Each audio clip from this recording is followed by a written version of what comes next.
ప్రేక్షక మిత్రులందరికీ కూడాను శుభాకాంక్షలు. సద్గురు జ్యోతిషాలయం నుండి 2025 జూన్ రాశి ఫలితాలని మనము ఈరోజు తెలుసుకోబోతున్నాం.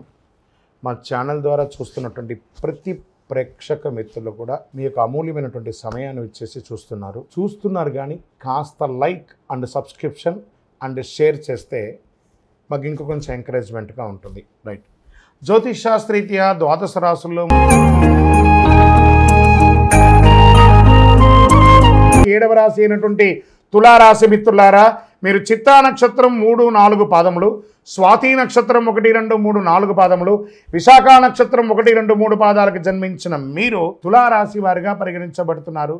ఇక్కడ తులారాశి వారికి మళ్ళీ చెప్తున్నాను, ఏమండి తులారాశి వాళ్ళు అదృష్టవంతులు కాదేమో, ఎప్పుడు కష్టపడుతూనే ఉండాలేమో, ఇలాంటి క్వశ్చన్స్ అంతా నాకు అడుగుతున్నారు. ఎవరండి చెప్పారు మీకు? ఈ 12 రాశుల్లోనూ ఏ గ్రహాలకి ఎవరి మీద పార్షియాలిటీ ఉండదండి. అందరినీ అన్ని రకాలుగా చూస్తారు. ఏ సమయంలో ఏ దీంట్లో చేయాలో ఆ సమయంలో ఉంటుంది. ఇప్పుడు మనం ఉదయం ఉంటున్నాం, నిద్రలేస్తాం, ఛాయ్ తాగుతాం, టిఫిన్ చేస్తాం, మధ్యాహ్నం భోజనం చేస్తాం, రాత్రి డిన్నర్ చేస్తాం, పడుకుంటాం. ఇవన్నీ ఎవరైనా మనకు నేర్పించారా? ఇవన్నీ దినచర్య ఎలా జరుగుతుందో ఈ గ్రహాలు కూడా ఇలాగే చర్యలు మారుతూ వస్తుంటుంది. కానీ ఒక గ్రహం మీద ప్రేమ ఎక్కువ, ఒక గ్రహం మీద తక్కువ అనేది ఆ అపోహ పోకండి. తులారాశికి ఆ అపోహ ఎక్కువ ఉంది. నాకు ఈ మధ్య కాల్స్ అవే ఎక్కువ వస్తున్నాయి. వేరే వీడియోస్ చూసి డౌట్తో అడుగుతున్నారు. మీరు ఇన్ని చూడడం వల్లే మీ యొక్క మైండ్ అంతా కూడా ఖరాబ్ అవుతుంది. కాబట్టి దృష్టిలో పెట్టుకోండి. 29వ తారీఖు వరకు శుక్రుడు వృషభ రాశిలో ప్రవేశించడం. రాహు ఈ నెల మొత్తం 5వ ఇంట్లో ఉంటాడు.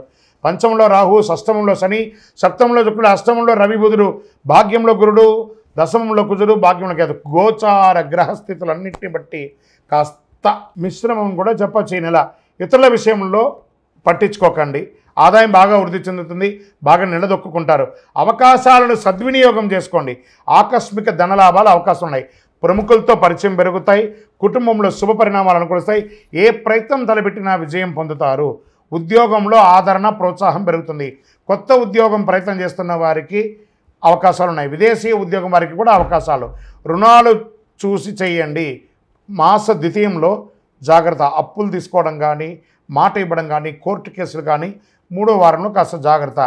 బెట్టింగ్స్, ఇల్లీగల్ పనులు, పరస్త్రీ వ్యామోహం, పరపురుష వ్యామోహం, ఇవన్నీ కూడా కొంచెం జాగ్రత్త పడాల్సినటువంటి చింత.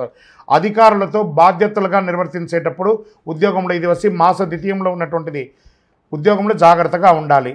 వృత్తి వ్యాపారంలో పురోగతి చెందుతారు. క్రయ విక్రయాలన్నీ వ్యాపారస్తులకి మిశ్రమం అని చెప్పచ్చు. ఒక్కొక్కసారి అమ్మకాలు ఆకస్మికంగా వచ్చేస్తుంది. పార్ట్నర్షిప్ ఉంది చూసారా, వాళ్ళకి కూడా మంచిది అని కూడా చెప్పచ్చు. భార్యాభర్తల మధ్య మిశ్రమంగా ఉంది. కాస్త కూర్చొని మాట్లాడుకుని ఇది చేసుకోండి. నిరుద్యోగులకి 1 నెల వెయిట్ చేయండి, మంచి ఆఫర్స్ వస్తున్నాయి.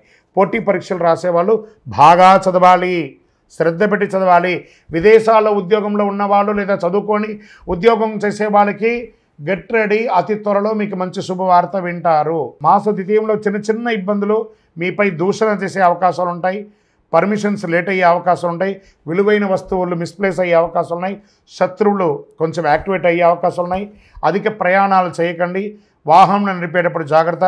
బంధుమిత్రులతో మాట పట్టింపు జాగ్రత్త. మీతోనే ఉండి మిమ్మల్ని ఇబ్బంది పెట్టే వాళ్ళు కొంతమంది ఉంటారు. వాళ్ళని గుర్తించి తులారాశి మిత్రులారా వాళ్ళని అవాయిడ్ చేయండి. ఆరోగ్యపరంగా ఒత్తిడి వస్తుంది. నాడీ సంబంధించి, కిడ్నీకి సంబంధించి, కడుపుకి సంబంధించి చిన్న ఆరోగ్య సమస్యలు ఉన్నాయి, జాగ్రత్త పడండి. రాజకీయ నాయకులకి ఇది మిశ్రమం, జాగ్రత్త. షేర్ మార్కెట్ కూడా మిశ్రమమే. వ్యవసాయదారులకి బాగుంది. సాఫ్ట్వేర్ రంగం వారికి కూడా మిశ్రమమే. మీడియా రంగం వారికి, స్పోర్ట్స్ రంగం వారికి కాస్త బాగుందని చెప్పచ్చు. వివాహం కాని వారికి శుభ సమయం అని చెప్పచ్చు. అదృష్టం కలిగించే రోజులు ఈ నెల 2, 5, 8, 12.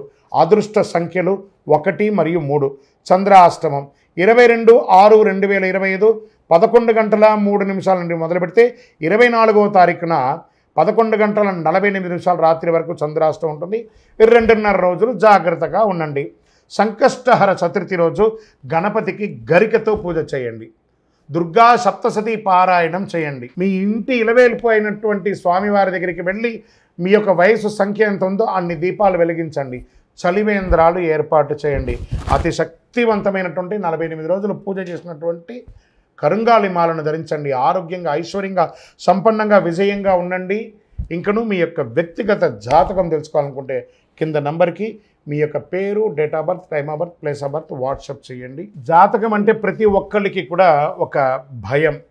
ఈ నెల నాకు ఎలా ఉంటుంది, వ్యాపారం ఎలా ఉంటుంది, ఉద్యోగం ఎలా ఉంటుంది, ఆర్థికంగా ఎలా ఉంటానని ఒక భయం ఉంటుంది. దాన్ని తీసేయడం కోసమే ఈ యొక్క నెలవారీ గోచార గ్రహస్థితులు. ఈ గోచార గ్రహస్థితుల ద్వారా వచ్చే ఫలితాలు మీ వ్యక్తిగత జీవితానికి ఒక 30% మాత్రమే వర్తిస్తుంది. మీ యొక్క వ్యక్తిగత జాతకం ద్వారానే సంపూర్ణ జాతకం అనేది వస్తుంది. మళ్ళీ చెప్తున్నాను, జాతకం అనేది పడుతున్న వర్షానికి ఒక గొడుగు మాత్రమే, కానీ జాతకం జీవితం కాదు. మళ్ళీ జాతకాన్ని ఎవరెవరు అడగాలి అంటే 21 వయసులోపు ఉన్న వాళ్ళు అడగకూడదు, 60 వయసు పైచిలకు వాళ్ళు అడగకూడదు. ఎందుకంటే వాళ్ళు పెద్దవాళ్ళు కాబట్టి వాళ్ళకి అన్నీ తెలుసు.